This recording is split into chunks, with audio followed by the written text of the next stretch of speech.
Beleza, galera, esse é o nosso segundo vídeo, a parte 2 aí da Constituição Federal, artigo 5º.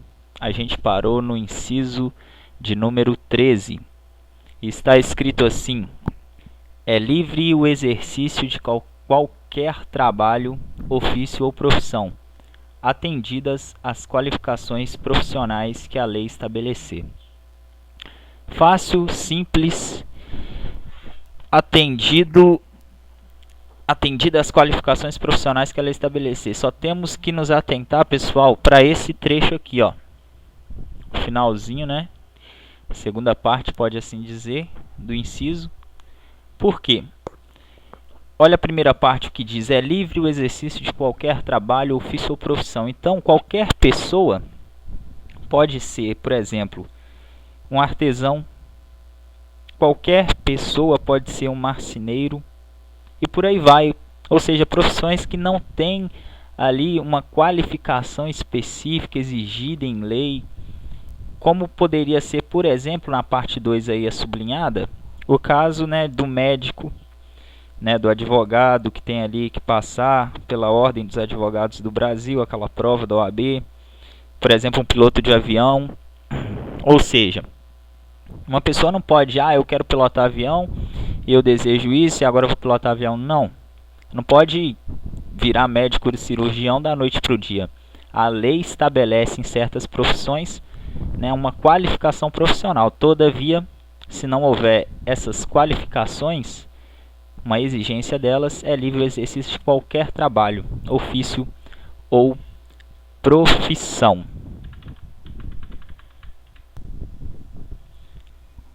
Inciso número 14.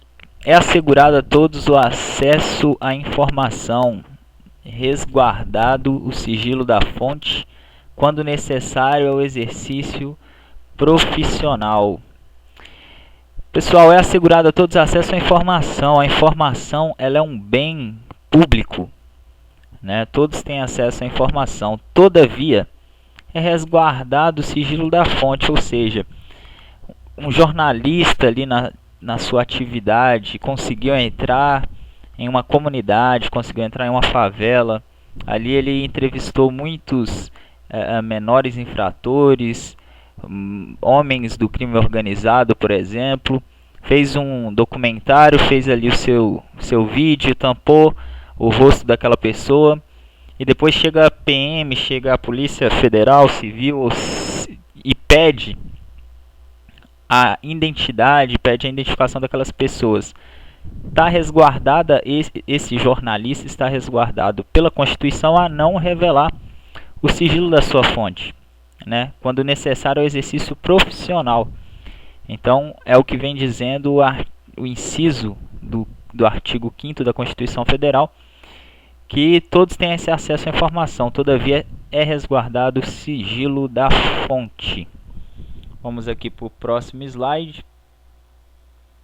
Inciso de número 15.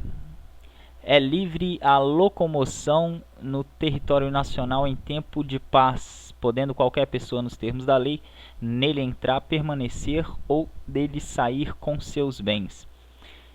Pessoal, é só lembrar desse trecho.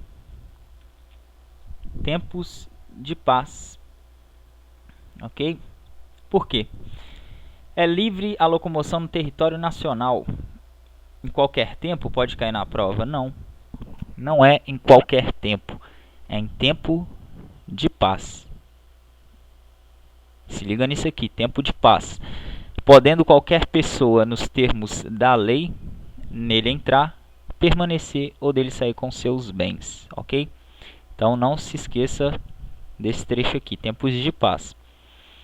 Inciso de número 16. Todos podem reunir-se pacificamente sem armas em locais abertos ao público, independentemente de autorização, desde que não frustrem outra reunião anteriormente convocada para o mesmo local, sendo apenas exigido prévio aviso à autoridade competente.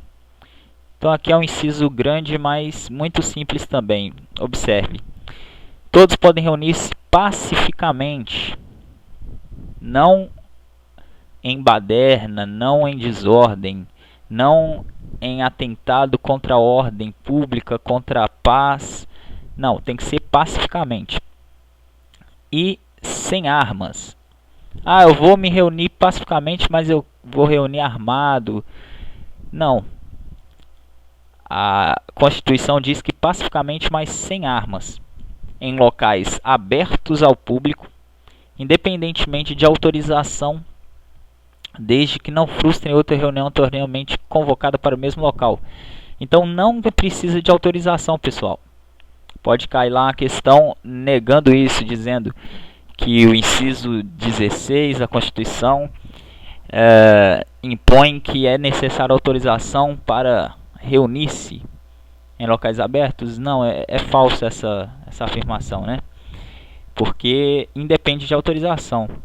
Qualquer um pode se reunir, você pode ligar para uns 500 aí amigos e se reunir na praça pública, se for pacificamente sem armas e não frustrando outra reunião anteriormente convocada, pode ser feito sem problemas, sendo apenas exigido prévio aviso às autoridades competentes. Para quê? Para que seja feita, né, até um aparato de segurança, algo desse tipo, é exigido aí prévio aviso à autoridade competente. Inciso número 17. É plena a liberdade de associação para fins lícitos, vedada a de caráter paramilitar, né? Então aqui vamos ver o que trata esse inciso.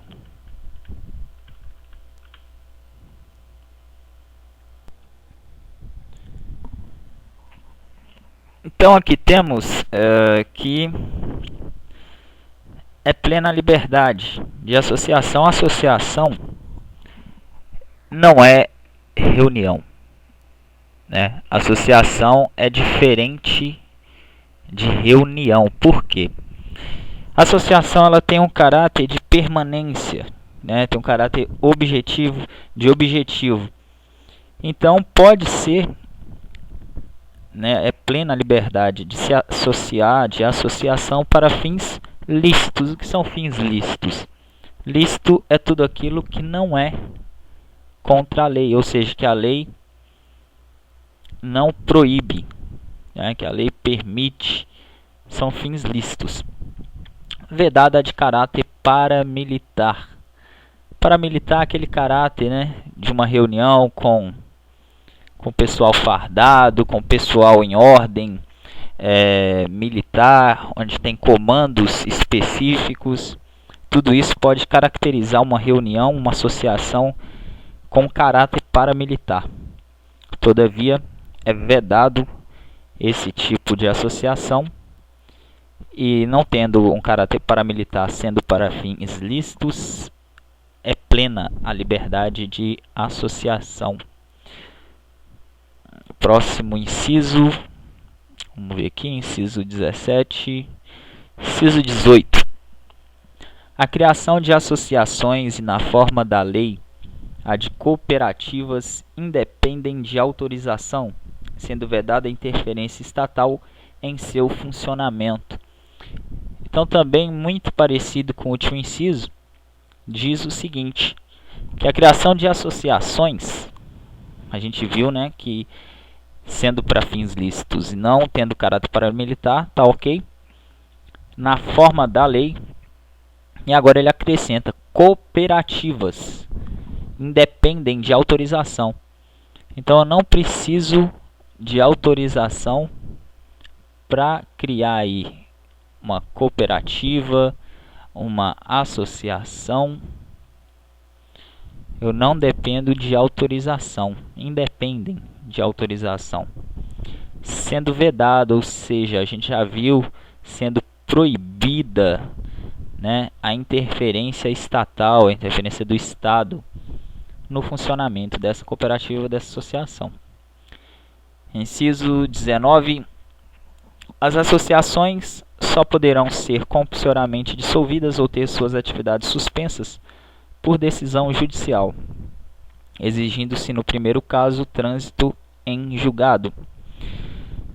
Associações só poderão ser compulsoriamente dissolvidas ou ter suas atividades suspensas por decisão judicial, exigindo-se no primeiro caso, ou seja, o que trata o primeiro caso? Compulsoriamente dissolvidas.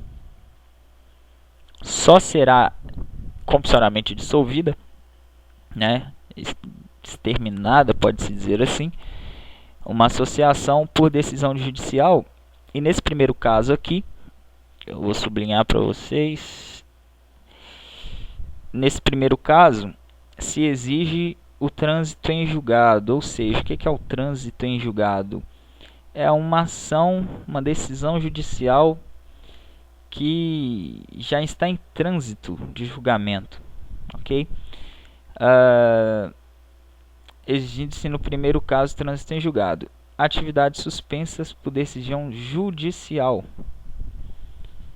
Atividades suspensas. Essas atividades suspensas podem ser suspensas por decisão judicial apenas. No caso de compulsoriamente dissolvidas, elas serão só em caso de trânsito em julgado, ok? Então entenda a diferença. Para ser compulsoriamente dissolvida, precisa de trânsito em julgado. Todavia, para ter sua atividade suspensa por um determinado período, certamente vai necessitar apenas de uma decisão judicial. Inciso número 20. Ninguém poderá ser compelido a associar-se ou permanecer associado, né? Ninguém tem obrigação de se associar a nada, nenhuma associação, e todo aquele associado, a hora que ele achar por bem sair, não é verdade, daquela associação, ele não pode ser compelido, ele não pode ser obrigado, ele não pode ser levado por quaisquer que sejam os meios a permanecer associado. Então a Constituição prevê a liberdade desse associado, a liberdade dessa pessoa que não está associada a querer se associar ou deixar de se associar quando bem entender. Ok? Claro, né, pessoal, muitas vezes a associação, né, através de tratados, através ali de algum documento assinado pelo associado, deixa por escrito uma multa, deixa alguma coisa, pode acarretar por aquele desligamento automático, aquele desligamento pode-se assim dizer de uma vez, mas na letra da lei ninguém pode permanecer associado, ser compelido a associar-se ou permanecer associado. 21. As entidades associativas, quando expressamente autorizadas, têm legitimidade para representar seus filiados judicial ou extrajudicialmente. Então aqui temos que a associação, entidades associativas, elas, quando expressamente autorizadas,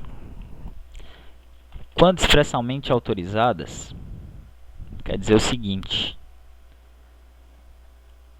uma pessoa participa de uma associação e essa entidade associativa vai representar esse terceiro, essa pessoa, em juízo, filiado judicial ou extrajudicialmente. Não pode, a não ser que essa pessoa venha passar um documento por escrito autorizando aí essa entidade, quando expressamente autorizada. Uma vez que isso aconteça, aí sim tem legitimidade para representar seu filiado judicial ou extrajudicialmente. Inciso 22. É garantido o direito de propriedade. Então aqui, pessoal, toda pessoa, né, é garantido a essa pessoa o direito de propriedade, é garantido o direito de propriedade. Essa propriedade que muitas vezes podemos confundir e imaginar que é só ali uma casa, um terreno, né? Mas não. Essa propriedade, esse direito, essa garantia do direito de propriedade pode ser uma propriedade imobiliária, uma propriedade intelectual e até mesmo de marcas, né? Então, é garantido o direito de propriedade. Inciso 23. A propriedade atenderá à sua função social. Uma função social pode ser entendida, eu vou dar um exemplo aqui. Um rapaz, ele comprou um lote, ele planejava construir no ano em que comprou, não teve dinheiro e aquele lote começou a crescer o mato, ele não ia limpar, começou a ter muitos animais peçonhentos ali, escorpiões, aranhas, também baratas, também ratos, e aquele bem, né, aquela propriedade já não estava mais cumprindo a sua função social, ou seja, a sua preocupação com terceiros, preocupação com o outro. Então a Constituição ela vem defendendo esse direito dos terceiros e dizendo que a propriedade, seja ela qual for, ela deve atender a sua função social. Não podemos usar nossa propriedade a bel prazer. Ela deve cumprir aí a sua função social. Inciso número 14. A lei estabelecerá o procedimento para desapropriação por necessidade ou utilidade pública ou por interesse social, mediante justa e prévia indenização em dinheiro, ressalvados os casos previstos nesta Constituição. Um inciso importantíssimo para a nossa prova. Por que eu digo importantíssimo? Porque aqui a gente tem bastante coisa para ficar atento, pessoal. Primeiro, a lei estabelecerá o procedimento para desapropriação. Seguem aqui 3 casos: por necessidade ou utilidade pública, sua casa fica no centro, bem no centro da cidade, um lugar privilegiado, e agora vai passar um viaduto naquele local e é uma utilidade pública que a sua casa seja tomada, seja demolida. Então pode haver desapropriação por interesse social, né? Agora sua casa ela precisa se transformar no museu da cidade, pelas características, pelo local em que se encontra e tudo mais. Todavia, e aqui está a parte mais interessante, essa desapropriação será mediante justa e prévia, ou seja, indenização em dinheiro. Justa, eles não podem aí te desapropriar e te pagar metade do que vale seu imóvel.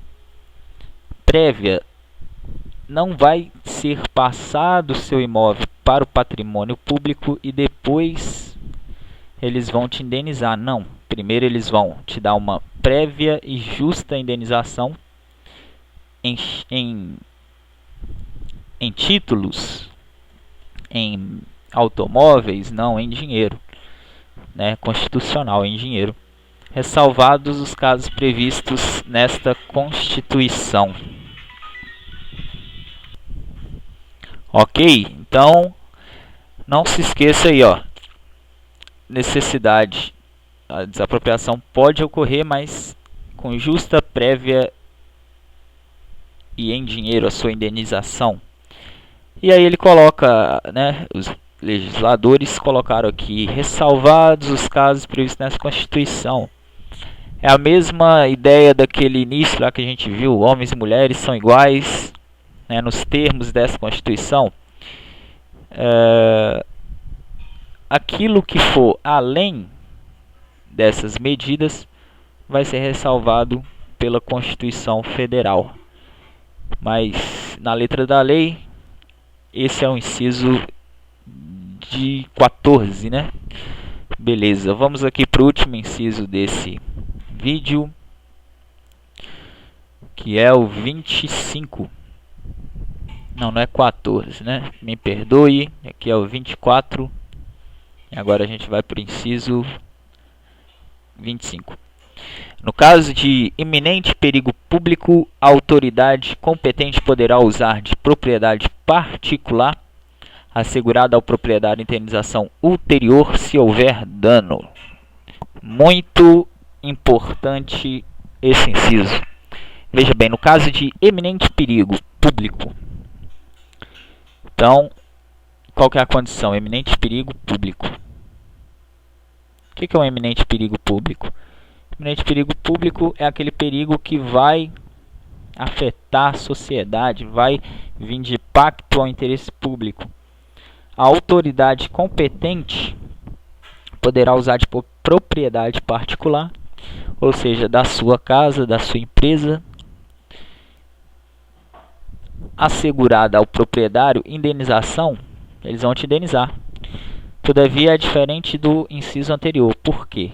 Agora essa indenização, observe, ela vai ser ulterior. O que significa? Que eles vão lá utilizar a sua casa por causa dessa iminência de perigo público e vão te indenizar. Mas não vão te indenizar antes, como no inciso anterior, não. Eles vão te indenizar depois, após a utilização, se houver dano, não é? Então, se houver dano, indenização ulterior.